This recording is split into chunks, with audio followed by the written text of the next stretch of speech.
僕はすっかりあなたのことを愛してしまいました。おい！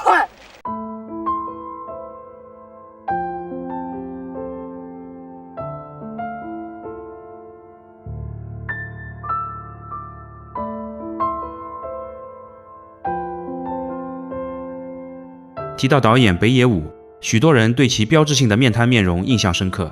这其实源于1994年那场险些致命的车祸，导致他半脸瘫痪。但正是这段生死经历，让他对人生有了更深的感悟。坏孩子的天空是他车祸复出后的首部作品，象征着他艺术生命的涅槃，也是他从青春走向成熟的分水岭。片中的角色与故事浓缩了他对青春的全部记忆与思考。值得一提的是，电影配乐大师久石让为本片操刀，同名主题音乐《Kids Return》旋律优美而感伤，多个变奏版本与画面完美契合，将青春的残酷与美好展现得淋漓尽致。让我们走进北野武的镜头，重温那段90年代的青春往事。不只看热闹，更要看门道。欢迎来到观影悟道。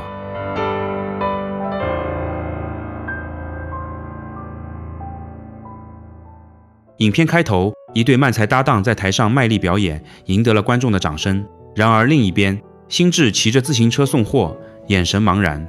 路上偶遇落魄的小马，他抬起手打了声招呼。これやってんのか？もうやめました。そうか。几句简单的寒暄后，往日的回忆涌上心头。星智载着小马，骑着那辆旧单车，穿行在空旷的街道上。画面随着他们的骑行，自然地闪回到了那个熟悉的高中校园。那时，星智和小马是老师眼中的混世魔王。他们翘课在操场骑车，星智倒踩脚踏板，小马在后座把控龙头，两人配合默契，玩得不亦乐乎。他们甚至做了个恶搞老师的人偶，吊在教室窗外，逗弄正在上课的同学。これは整理すると4分の1。老师一转身看见，瞬间血压飙升，抄起扫帚敲打窗外的人偶。附近的咖啡店里有个性格内敛的乖同学，总是暗暗关注着老板娘的女儿杏子。他生性腼腆，离店打工前也只敢默默把一个兔子玩偶留在背托里送给他。一旁的小马像大哥一样叮嘱星智，有空也去打份零工。在学校里，小马始终是那个拿主意的带头大哥。放学后，地下通道的拐角处，小马正熟练地敲诈同学，星智则在外放风。摸清了同学藏钱手段的小马得手后，两人便扬长而去。第二天一早，星智来接小马，他们又去了那家咖啡店。两人坐在窗边，看着杏子拿着玩偶问那个乖同学是不是落下的。乖同学说那是送给他的，自己还有一个。他递上一封情书，杏子接过后顺手放在吧台上。结账出门时，小马顺手把信带走了。回去的路上，星智骑车载着小马，听着后座的小马大声朗读那封稚嫩的情书，两人在风中放声大笑。难得回趟教室，两人又恶作剧，在打瞌睡的同学脑后贴上纸靶，小马掷出飞镖，同学痛得大叫。果不其然，课后两人又被叫去办公室喝茶。刚挨完训，他们又合伙勒索乖同学，对方坚持把钱留给母亲。小马见他孝顺，反而出面制止，还让同伙买汉堡请客。等汉堡时，一位老师开着刚打过蜡的新车显摆，还警告学生离远点。小马哪受得了这气，转手就把车给烧了。看着被烧成焦黑的车，啃着汉堡的学生和拎着灭火器的老师全看傻了眼。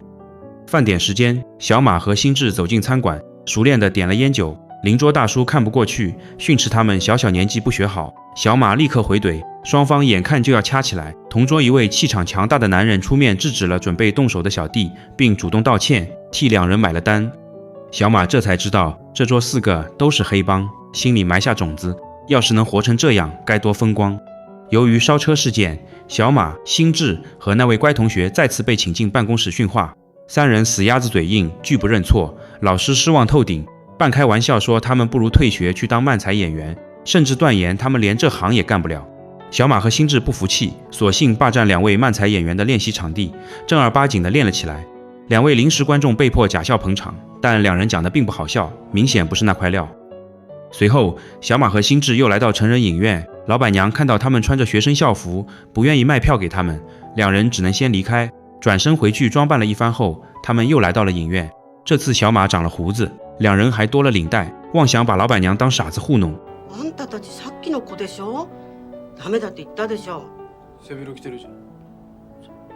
学生服じゃないの。兄貴が前売り券買ってきてくれっつうから来たんだよ。前売り券なんてないの。何？手ぶらで帰ったら兄貴に怒られちゃう。何枚買いに来たの？今。老板娘不知是真的信了他们的鬼话，还是迫于无奈，最终送了2张票给他们，两人满意离开。之前被勒索的同学找来帮手寻仇，小马没把对方放眼里，结果还没出手就被2拳撂倒。3人得意离去，小马却像是受了刺激，从此人间蒸发，既没上学也没露面。习惯了形影不离的心智，只能独自在天台笨拙地抽着烟，倍感落寞。另一边，3个坏同学继续围堵乖同学，没抢到钱便随手摔碎了他的玩偶。随后，乖同学走进咖啡店，羞涩地邀请杏子一起去看电影。与此同时，那2位慢才同学依然在努力表演，他们把学校里的勒索事件编成段子，甚至在台上呼吁大家要勇敢反抗。又过1天，小马依旧没有音讯。心智放学后准备离开时，突然听到熟悉的声音，小马终于出现，招呼他过去。心智脸上露出久违的笑容，原来上次的帮手是位拳击手。小马为了报仇，一直在苦练拳击。他带心智来到拳馆，邀他一起练。心智没多想便答应了。起初心智打得有气无力，一位前辈教了他基本功，可师兄小林却说学这些没用，让小马和心智困惑不已。与此同时，漫才兄弟前往另一座城市，追逐更大的舞台和梦想。拳馆里，馆长正全身心地培养希望之星老鹰。他不仅严格监控老鹰的饮食，还毫无保留地传授各种比赛中的实战小动作，寄予厚望。相比之下，师兄小林只能落寞地在角落抽烟，无人问津。训练时，小马发现那狠人帮手竟也在，立马想报仇，两人瞬间推搡在一起，幸好被众人拉开，才未酿成斗殴。随后，小马和心智在餐馆再次偶遇那位黑帮老大，老大依旧豪爽，提出请他们喝酒。いや結構です。ちょっとボクシング始めたんで、酒とタバコをやめたんです。老大显得颇为意外，随即自嘲地感叹：年轻人只要不进黑帮，干什么都行。这话从一位黑帮大佬口中说出，也够讽刺的。为了更有威慑力，小马给自己取了个响亮的绰号“原爆小子”。在学校里，他依然本性难移，带着坏同学拿老师学生当活靶子练拳。他和心智每天坚持跑步，自覺进步不小，想去拳馆找人切磋。馆长觉得他们火候未到，只有那位狠人帮手愿陪小马打一场。ヘッドギアはいらないっすよ。おめえなんか1分も持たねえよ。看着他嚣张的样子，小马趁其背身准备时，从后方偷袭，一通拳脚，总算报了上次的仇。可这种耍阴招的行为，让拳馆里没人再愿意陪他练手。无可奈何的小马找心智认真对决，几回合下来，他竟惨败在心智手下。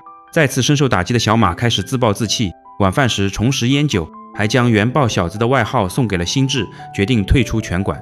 心智本想随他而去，但馆长看中了心智的潜力，极力劝他留下。独自留下的心智拳法日益精进，展现出惊人的天赋。师兄小林见状，不仅没有正向引导，反而教他违规的肘击黑招。小马不在身边，心智倍感孤独，打去家里的电话也始终杳无音讯。3个坏同学见心智落单，以为他好欺负，没成想心智早已今非昔比，结果带头的一拳就被心智打倒。拳台上，教练发现心智的肘击黑招，质问是谁教的。显然，小林并不安好心，一边教心智旁门左道，一边怂恿他喝酒。看着犹豫的心智，小林主动把酒倒满，心智迫于无奈便喝了。又一天，心智在咖啡馆里喝着饮料，那个乖同学正向杏子坦白，自己打算放弃升学，高中毕业就去计量公司做销售。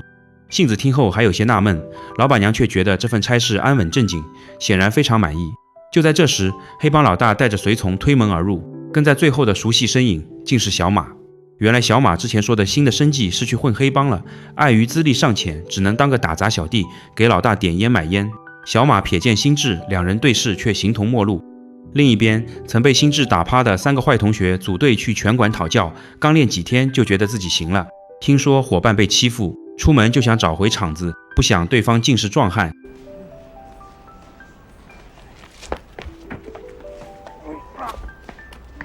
不久，高考结束，学生们纷纷奔向新的人生轨迹，心智依然骑着那辆旧自行车。最后一次回望熟悉的校园，时间是最好的磨刀石，他的拳法越来越强，先后击败了馆内所有前辈，连曾经那个让他和小马吃尽苦头的狠人也不再是他的对手。小马和副手因迟迟找不到得罪老大的人而被训斥了一顿。这时，老大差遣酒馆的新人和夫去买烟，显然这孩子也被收编了。很快目标找到，老大直接让副手开枪解决掉二人。小马哪见过这阵仗，当场吓傻了。而更残酷的是，老大将手枪塞进和夫手里，让他去警局顶罪，又利索地打发副手去九州避难，自己则潇洒转身离去。拳赛在即，拳馆的希望之星老鹰为达标体重，私下违规服药减重。老板与投资人女儿亲临休息室助威，全场期待拉满。馆长却一眼看出激进减重已令他失去了引以为傲的速度，教练甚至暗示必要时可用黑招。首场出战的心智很快便凭借出色表现战胜对手，并把喜悦分享给小林。而小林却因年龄偏大和长期抽烟酗酒的坏习惯，早已注定了败局。他满脸是伤，惨败退场，甚至无人帮忙拆拳套，境遇与心智天差地别。轮到老鹰时，心智邀小林同去观战，小林断言他也会输，转身离去，结果被小林说中。老鹰在台上反被对手以黑招 KO。曾被视为拳馆希望之星的老鹰，瞬间沦为弃子。馆长离去前，冷酷地甩下一记耳光，宣告他拳击生涯终结。在计量公司，乖同学与同事因业绩不佳遭到领导的严厉斥责，威胁他们如果干不好就滚蛋。同事受不了，决定辞职，还怂恿乖同学一起走，说可以搭伙开的士。此时的乖同学已成家立业，妻子就是杏子，但辞职却遭到了丈母娘的强烈反对。他认为这并非明智之举，杏子则叹息，这一切都是因为乖同学性格懦弱，无可奈何。漫才组合来到陌生城市打拼，台下却只有3位观众，梦想与现实的落差令人唏嘘。另一边，拳手老鹰在输掉比赛后默默清理柜子，临走前把自己的拳套给了心智，也象征着希望的交接。馆长看到老鹰柜中的药物，才明白他失败的真正原因，满是惋惜。心智凭借刻苦训练，实力大增，在拳台上一路高歌猛进，不仅捧回无数奖杯，更成了拳馆的希望之星。而此时的小马，黑帮混得风生水起，出入豪车，已然成了大哥。小马专程前往拳馆邀请心智叙旧，心智欣然前往，小马却临时有事爽约，令心智颇感失落。次日，小马来到心智训练的拳馆打拳，他为昨天的爽约道歉，本要再约心智，却被馆长拉到一旁说了几句话。出来后，小马穿上外套准备离开，心智追出去问：会長から何か言われたんですか？何もねえよ。お前がチャンピオンになって俺が親分になったらまた会おうや。休息时间，心智又和小林一起喝酒聚餐。小林是个诲人不倦的主儿，他宣称像心智这种天才型选手根本不需要刻苦训练或节制饮食，并不断劝酒怂恿他放纵。馆长担心心智被带坏，警告他远离小林，可心智朋友少，转头又去找小林。酒桌上，小林抱怨馆长太古板，耽误了老鹰那样的好苗子。心智听着，默默为小林斟满酒，始终没有说话。一天，乖同学和同事搭伙开起了出租车，交班还车时，老板却说他不开窍，一句里程表可以调，揭开了行业的潜规则，劝他别死守规矩，想多挣钱就得多灵活，家里还指望着他呢。黑帮老大刚出门准备上车，就被杀手连开3枪，当场毙命。帮中元老紧急开会商议，一旁的小马得知老大惨死，情绪激动，吵着要去报仇。元老们却让他别轻举妄动。年轻气盛的小马哪忍得住，公然顶撞元老，摔门而去。望着他离去的背影，一位元老转头对副手说道：当初你在九州避风头的那阵子，地盘可都是他趁乱吞并的，现在这么狂，连我们都敢顶，该敲打敲打了。心智这边决战在即，但他长期的饮食失控，导致体重严重超标。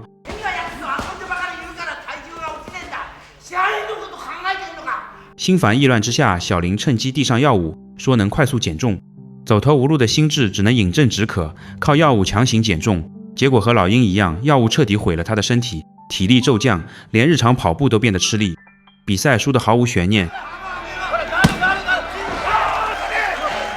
与此同时，在一片哀嚎声中，小马被副手逮住，被揍得鼻青脸肿，左臂也被废掉了。而那个最老实的乖同学，在深夜的出租车里遇害，具体原因影片没有直接告知。透过车窗上的细节来看，疑似遭遇抢劫行凶。曾经的少年们走向了各自的深渊。相比之下，只有那对漫才组合迎来了理想的结局，他们依然在舞台上专注的表演，而台下已是座无虚席，回荡着热烈的掌声。星智与小马的故事虽已告一段落，但仍有后来人走着他们走过的路，曾被击倒的小混混成了拳馆的新希望。